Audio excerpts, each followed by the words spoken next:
श्री राधे बच्चों, स्वागत है आपका डेरिवेशन सीरीज में। इस वीडियो में हम लोग बहुत ही इंपॉर्टेंट डेरिवेशन डिस्कस करने जा रहे हैं। Torque on an electric dipole placed in a uniform electric field. ये भी डेरिवेशन काफी इंपॉर्टेंट है, बहुत अच्छा है और बहुत ही आसान है। अभी तक आपने कुछ पढ़ा है या नहीं पढ़ा है, लेकिन इस बात की मैं गारंटी लेता हूँ कि ये डेरिवेशन आपको समझ में जरूर आएगा।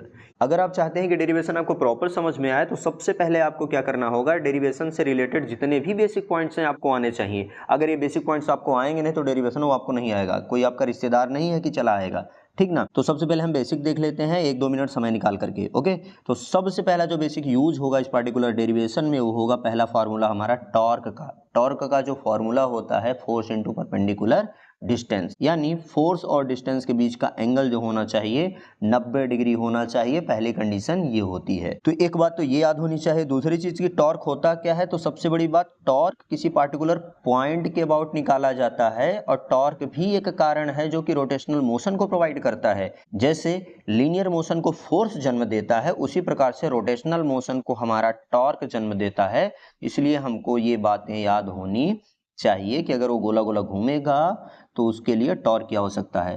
तो आई होप ये क्लियर हुआ। तो टॉर्क का फार्मूला आप यहां से याद रख लें। दूसरा फार्मूला जो आपको याद होना चाहिए, किसी दो वेक्टर का cross product A cross B बराबर होता है ए बी साइन थीटा और एन कैप। एन कैप क्या बताता है, डायरेक्शन को बताता है। एक ये भी फार्मूला आपको क्लियर होना चाहिए। नेक्स्ट फार्मूला जो हम इस पार्टिकुलर डेरिवेशन में यूज करेंगे वो ये यूज करेंगे, इलेक्ट्रोस्टैटिक फोर्स का एक फार्मूला होता है चार्ज इनटू इलेक्ट्रिक फील्ड। तो ये भी फार्मूला आपको याद होना चाहिए। ये भी फार्मूला इस पार्टिकुलर डेरिवेशन में इस्तेमाल किया जाएगा। तो अब हम ये डेरिवेशन स्टार्ट करते हैं। किसी भी डेरिवेशन को स्टार्ट करने के लिए सबसे प्रथम कर्तव्य हमारा यही होता है, डेरिवेशन के बारे में 4 लाइन इंग्लिश लिखना। और इंग्लिश में क्या लिखेंगे, बस इस डेरिवेशन में जो जो पैरामीटर आप इस्तेमाल किए हैं कि कोई एक पार्टिकुलर इलेक्ट्रिक फील्ड ई है जिसमें कोई एक डाइपोल रखा गया है जिसपे माइनस क्यू चार्ज है और एक प्लस क्यू का चार्ज है, उनके बीच की डिस्टेंस 2l है और वो इलेक्ट्रिक फील्ड से थीटा एंगल बनाता है।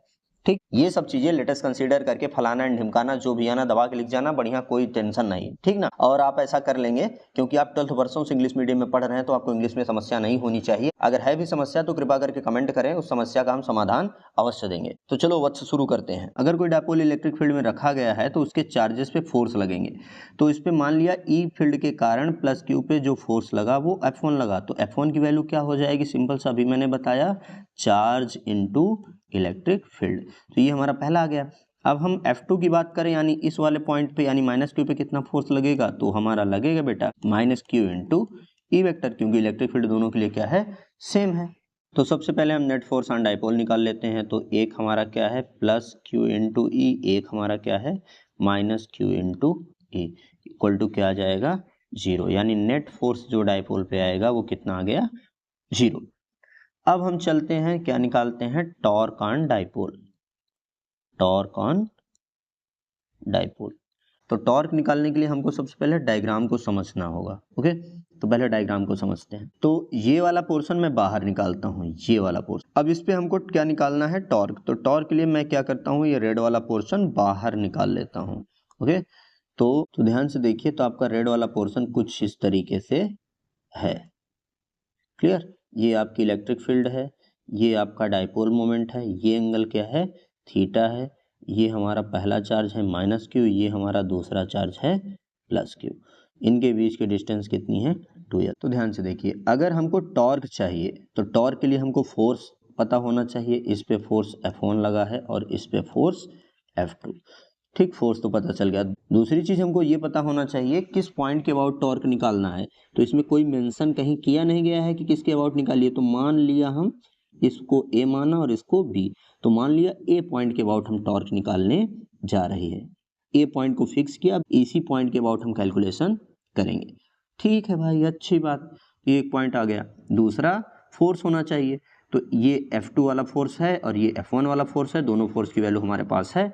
लेकिन तीसरी बात जो हमको पता होनी चाहिए, डिस्टेंस, वो भी कैसे डिस्टेंस, परपेंडिकुलर डिस्टेंस। तो ध्यान से देखिए, इस पॉइंट से परपेंडिकुलर डिस्टेंस ये होगी बेटा, इसकी वैल्यू हो जाएगी 2l साइन थीटा और ये वाली वैल्यू होगी 2l cos theta. I hope ये सारी चीजें आपको पता हैं, क्योंकि एक बेसिक याद रखें, अगर कोई राइट एंगल ट्रायंगल है, ये हाइपोटेनियस है, एंगल थीटा है, तो उसकी जो परपेंडिकुलर लेंथ होती है वो होती है हाइपोटेनियस इंटू साइन थीटा, और जो बेस वाली लेंथ होती है वो होती है हाइपोटेनियस इंटू कॉस थीटा। ये राइट एंगल ट्रायंगल की प्रॉपर्टी है, ये भी बेसिक आपको याद होना चाहिए। ठीक, तो यहीं से मैंने वहाँ पे लिख दिया, ये 2l साइन थीटा और ये क्या हो गया 2l कॉस थीटा। अब चलिए हम टॉर्क निकालते हैं किसके अबाउट, ए के अबाउट, तो यहाँ मेंशन कर लेते हैं अबाउट ए। ठीक, तो सिंपल सा फॉर्मूला है फोर्स, तो पहला फोर्स कौन सा है F1 इंटू परपेंडिकुलर डिस्टेंस क्या है 2l साइन थीटा, प्लस दूसरा फोर्स हमारा क्या है F2। अच्छा, इसमें क्लॉकवाइज एंटी क्लॉकवाइज का भी थोड़ा सा सीन आता है, यहाँ ज़्यादा है नहीं तो टेंशन मत लीजिए। F2 की परपेंडिकुलर डिस्टेंस A से कितनी है, यानी F2 ध्यान से देखिए A पे ही लगा है, तो यहाँ से इसकी डिस्टेंस कुछ होगी नहीं तो 0 लिख दिए। तो यहाँ से टॉर्क हम बड़े आसानी से निकाल सकते हैं, तो उसके लिए हमको F1 की वैल्यू रखनी पड़ेगी। तो ध्यान से देखिए F1 की वैल्यू हमने क्या निकाला है Q इंटू ई। ओके, तो यहाँ से Q इंटू ई। अब आप सोच रहे होंगे वहाँ वेक्टर लगा था तो क्या हम ऐसे लिख सकते हैं, हाँ लिख सकते हैं। और क्या है 2l साइन थीटा। तो ध्यान से देखो बेटा, यहाँ से क्या लिख सकते हो आप इसको, अगर मान लीजिए हम Q इंटू 2l को एक साथ लिख लें तो कोई दिक्कत, कोई अपराध कर दिए जी, बिल्कुल कोई क्राइम नहीं है। E को ऐसे लिख दिए क्योंकि अरेंज कर सकते हैं, 2 इंटू 3 इक्वल टू 6 होगा तो 3 इंटू 2 इक्वल टू भी 6 होगा। ये हमारा क्या हो जाएगा साइन थीटा ही रहेगा। अब यहाँ से टाउ इक्वल टू क्या लिख सकते हैं PE साइन थीटा। अब कहोगे सर ये P कहाँ से आ गया, कहाँ से जन्म ले लिया, बेटा वो जन्म नहीं लिया है, एक फार्मूला होता है डाइपोल मोमेंट का। ठीक, P हमारा क्या है इलेक्ट्रिक डाइपोल मोमेंट, तो P का फार्मूला होता है Q इंटू 2l। ठीक ना, तो यहाँ रख सकते हो, तो यहाँ ये रख दिया बेटा, तो ये रहा आपका एक टॉर्क का फार्मूला। अब देखो PE साइन थीटा को हम क्या लिख सकते हैं P क्रॉस E, है ना, क्योंकि टॉर्क हमारा एक वेक्टर क्वांटिटी होता है तो इसको वेक्टर के फॉर्म में भी लिखा जा सकता है। तो इसको क्या लिख सकते हैं P क्रॉस E। अभी मैंने आपको बेसिक्स में बताए थे इसको कैसे लिखे, क्योंकि A क्रॉस B का फार्मूला होता है AB साइन थीटा, यानी अगर कहीं AB साइन थीटा है तो उसको हम A क्रॉस B भी लिख सकते हैं, यानी PE साइन थीटा को जगह हम क्या लिख सकते हैं P क्रॉस E। ये रहा आपका कंप्लीट डेरिवेशन। आई होप आपको डेरिवेशन अच्छा लगा होगा और समझ में भी आया होगा।